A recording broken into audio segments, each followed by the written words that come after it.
Have you ever wondered why some of the most important people in biblical history get barely a mention? While we know intimate details about Sarah's laughter and Hagar's tears, there's another woman whose story has been whispered in the margins of Scripture for thousands of years. Her name was Keturah, and she bore Abraham 6 sons who would become the fathers of entire civilizations. Yet most people have never heard her name. Why would the Bible introduce a woman who gave birth to half a dozen nations, then seemingly forget about her? What secrets lie hidden in the brief verses that mention her existence? And could understanding her legacy change everything we thought we knew about God's plan for the world? If you're ready to discover the hidden stories that reveal God's incredible faithfulness, please subscribe to Tree of Life Stories and hit that notification bell. Share this video with your family and friends, because together we can spread these powerful truths that show how God's love reaches further than we ever imagined. Now, let's uncover the remarkable story of the woman history almost forgot. The sun beats down mercilessly on the ancient hills of Hebron, where Abraham's tents have stood for decades. At 140 years old, the patriarch's face bears the deep lines of a man who has walked with God through triumph and heartbreak. Sarah's burial cave at Machpelah serves as a constant reminder of love lost, while Abraham's son, Isaac's marriage to Rebekah, brings hope for the future. But there's a problem brewing beneath the surface. Years pass, and Rebekah's womb remains closed. The same barrenness that plagued Sarah now threatens the next generation.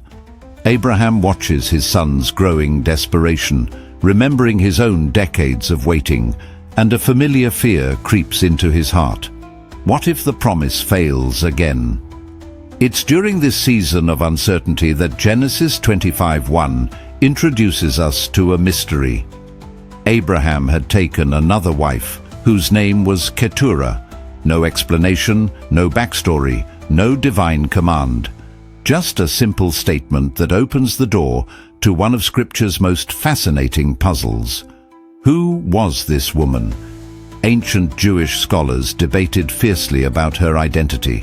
Some insisted she was Hagar, brought back from the wilderness and given a new name, meaning fragrance, symbolizing her transformation from bitterness to blessing. Others argued she was completely new to Abraham's story, perhaps a woman of Canaanite nobility, chosen for reasons we can only guess. The biblical text itself seems conflicted. Genesis calls her Abraham's wife, but 1 Chronicles 1:32 refers to her as his concubine. Was this a matter of timing, with her status changing over the years? Or does it reflect different perspectives on her role in Abraham's household? The ambiguity only deepens the mystery. What we do know is that Keturah possessed something that had eluded both Sarah and Rebekah for decades: extraordinary fertility. In rapid succession, she bore Abraham 6 sons: Zimran, Jokshan, Medan, Midian, Ishbak, and Shua.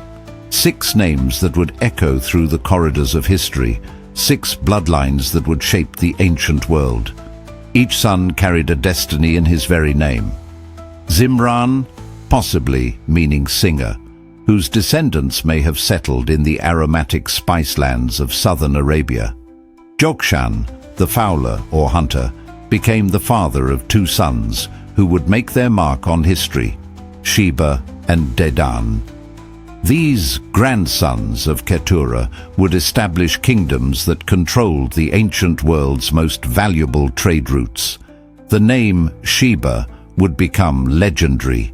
Centuries later, a queen bearing this very name would journey to Jerusalem with a caravan of camels carrying gold, precious stones, and spices to test King Solomon's wisdom. This Queen of Sheba, mentioned in 1 Kings 10:1-2, likely traced her royal lineage directly back to Keturah's grandson through Jokshan. Keturah's third son, Medan, carried a name meaning strife or judgment, perhaps foreshadowing the conflicts his descendants would face in the harsh desert borderlands where they would make their home. Her fourth son, Ishbak, whose name means he will leave, seemed destined for migration, and his people likely traveled far beyond the biblical lands into territories we can only imagine. Shua, Keturah's fifth son, bore a name meaning prosperity, and his descendants would indeed become associated with wealth. Generations later, one of Job's friends, Bildad the Shuhite, mentioned in Job 2:11, would trace his ancestry back to this son of Keturah, connecting her lineage to one of the Bible's most profound stories of suffering and restoration. But it was Keturah's son, Midian, whose descendants would play the most dramatic role in biblical history. The Midianites, as his people came to be known, would serve as both refuge and challenge for God's chosen people in ways that would echo through the centuries. When Moses fled Egypt as a fugitive after killing an Egyptian taskmaster, his desperate flight led him to the land of Midian. This wasn't random wandering, but divine guidance that brought him directly to the descendants of Keturah's son. There, beside a desert well, Moses encountered 7 daughters drawing water for their flocks. These young women were the daughters of Jethro, a priest of Midian, and therefore a descendant of Keturah through her son Midian. When Moses defended the sisters from aggressive shepherds and helped them water their flocks, they brought him home to their father.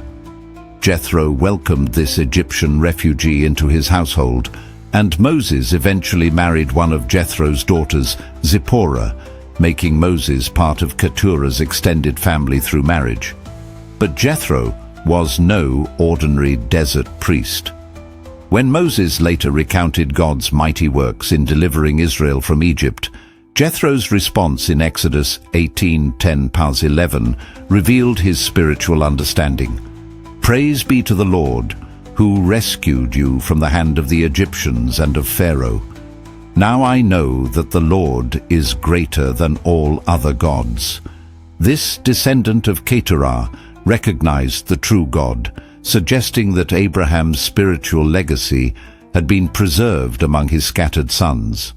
Even more remarkably, it was on Midianite soil, in the territory belonging to Keturah's descendants, that Moses encountered the burning bush, Mount Horeb, where God revealed his name as "I am who I am," according to Exodus 3:14, stood in the land inherited by Midian's people, the very ground that would later thunder with God's voice as he gave the 10 Commandments belonged to the sons of Abraham's third wife. As Abraham approached the end of his 175-year life, he made a decision that reveals the true significance of Keturah's sons. Genesis 25:5-6 records his final arrangements. Abraham left everything he owned to Isaac, but while he was still living, he gave gifts to the sons of his concubines and sent them away from his son Isaac to the land of the east. This wasn't abandonment, but strategic positioning. The Hebrew word for gifts implies substantial wealth, not mere tokens. Abraham equipped Keturah's sons with resources to establish themselves as founders of new nations. The phrase, "land of the East," pointed them toward the vast expanses of Arabia and Mesopotamia, where they would create trade networks, establish cities, and build civilizations. But why send them away from Isaac at all? The timing reveals Abraham's wisdom. For 20 years after Isaac's marriage to Rebekah, the couple remained childless. During this period of uncertainty, Abraham may have wondered if God's promise of many nations would be fulfilled through Keturah's sons instead. Only after Jacob and Esau were finally born did Abraham complete his inheritance arrangements, ensuring Isaac's covenant role while still blessing his other children. Keturah's sons weren't being rejected, they were being deployed, Each would carry Abraham's name and blessing into different regions, spreading his influence far beyond the borders of the Promised Land. The story of Keturah's descendants doesn't end with their eastward journey. Remarkably, they reappear in biblical prophecy in ways that should capture our attention. Isaiah 66 paints a stunning picture of the end times. Herds of camels will cover your land, young camels of Midian and Ephah, and all from Sheba will come, bearing gold and incense, and proclaiming the praise of the Lord. Notice those names. Midian, descended from Keturah's son, and Sheba, descended from her grandson through Jokshan. The same family lines that were sent eastward from Isaac are prophesied to return in honor, bringing worship and wealth to Jerusalem. The gifts they carry, gold and incense, echo the offerings brought by the wise men to the infant Jesus, suggesting a divine pattern spanning millennia. This prophetic return transforms our understanding of Keturah's role. What appeared to be exclusion was actually strategic positioning. Her sons weren't cast aside, but placed precisely where God needed them for his ultimate purposes. They would preserve knowledge of the true God in distant lands, control the wealth of nations, and one day return to honor the God of their forefather Abraham. Why did Abraham marry Keturah at such an advanced age? The answer lies in God's original promise, recorded in Genesis 17:4. As for me, this is my covenant with you. You will be the father of many nations, not just two nations through Isaac and Ishmael, but many nations. Keturah's role was to help fulfill this expansive promise. Through her 6 sons, Abraham became the father of additional nations that would influence trade, preserve spiritual knowledge, and carry his legacy across the known world. Ancient Jewish tradition suggests that all of Keturah's sons, like Ishmael, were circumcised, marking them as participants in Abraham's covenant community, even though they didn't inherit the specific promises given to Isaac. They were blessed, equipped, and positioned for purposes that would unfold across centuries. The Midianites would provide refuge for Moses and preserve the mountain of God. The Shebites would control ancient trade routes and produce a queen who would honor Solomon's wisdom.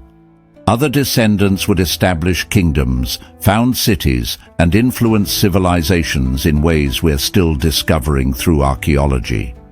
Keturah herself disappears from the biblical narrative after Genesis 25, but her impact reverberates through history. She was more than Abraham's third wife. She was a matriarch of nations, a mother of peoples who would shape trade, culture, and prophecy. Her brief mention in Scripture isn't insignificance, but invitation, calling us to recognize that God's story is always bigger than our initial understanding. Today, as you consider your place in God's unfolding story, remember Keturah. Remember that being mentioned briefly doesn't mean being valued lightly. Remember that being sent in a different direction doesn't mean being sent away from God's purposes. Remember that sometimes the most significant roles are played by those whose names appear only briefly in the main narrative. The God who blessed Keturah with 6 sons who became nations is the same God who sees you, knows you, and has purposes for your life that may extend far beyond your current understanding. Like the descendants of Keturah who appear in prophecy, your story may have chapters yet to be written, impacts yet to be realized, and significance yet to be revealed. Abraham's family tree had many branches, and each one, including those that grew in distant lands, bore fruit that nourished the world. Your branch of God's family matters too. Your story, like Keturah's, is part of a larger narrative of grace, purpose, and divine faithfulness that spans generations and shapes eternity. The woman history almost forgot reminds us that in God's kingdom, no one is truly forgotten. Every name matters, every story counts, and every life has purpose that may not be fully revealed until eternity itself unfolds the complete tapestry of His plan.